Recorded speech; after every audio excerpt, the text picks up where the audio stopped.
սկսելու ես կարդալ Սուրբ Գիրք եւ աղոթել եւ ապրել հոգեվոր կյանքով,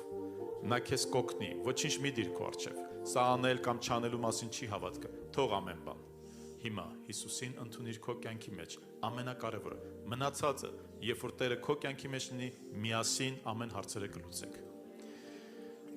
Նրանք, ովքեր որ ուզում են Տիրոջ ընդունել իրենց կյանքում, խնդրում եմ, կրկնեք այս աղոթքը ինձ հետ։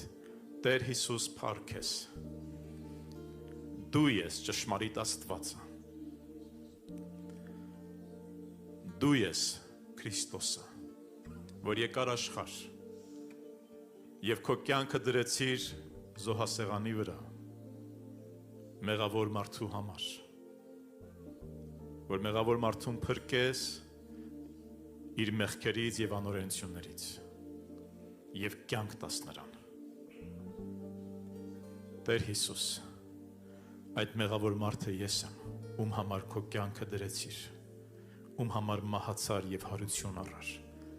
Ես եմ այդ մեղավոր մարդը։ Խնդրում եմ քեզ, ընդունիր ինձ։ Ես զղջում եմ իմ արած բոլոր մեղքերի համար եւ խոստովանում եմ դրանք հատիկ առ հատիկ քո առջև, որ ես սխալ եմ արել եւ մեղք եմ գործել եւ խնդրում եմ ներիր ինձ Աստված։ Ներիր ինձ Աստված։ Իմ ապրած կյանքի համար, իմ գործած սխալների եւ մեղքերի համար խնդրում եմ քեզ, ներիր ինձ։ Ազատիր ինձ ամեն կապանքներից, ամեն աշխարհային եւ դիվական կապանքներից ազատիր ինձ, խնդրում եմ քեզ։ Ես ուզում եմ ազատ լինել քո մեջ, ազատ լինել։ Խնդրում եմ քեզ, ընդունիր ինձ որպես քո որդի։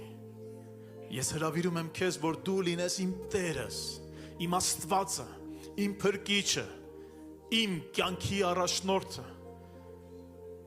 Ընդունիր ինձ Աստված եւ խնդրում եմ քեզ, գրիր իմ անունը քո կյանքի գրքի մեջ, ես ուզում եմ հավիտենական կյանք ունենալ, Տեր։ Օգնիր Սուրբ Հոգի Աստված, որ ես ապրեմ ճշմարիտ կյանքով, Աստծո խոսքի համեմատ։ Շնորհակալ եմ, Տեր Աստված, որ լսեցիր, ընդունեցիր, պատասխանեցիր։ Ես հավատում եմ, Տեր, որ դու ընդունեցիր ինձ եւ ներեցիր իմ մեղքերը։ Խոստանում եմ ապրել քո խոսքի համեմատ եւ ապրել հոգեվոր կյանքով։ Եվ խնդրում եմ օգնիր ինձ այս հարցի մեջ։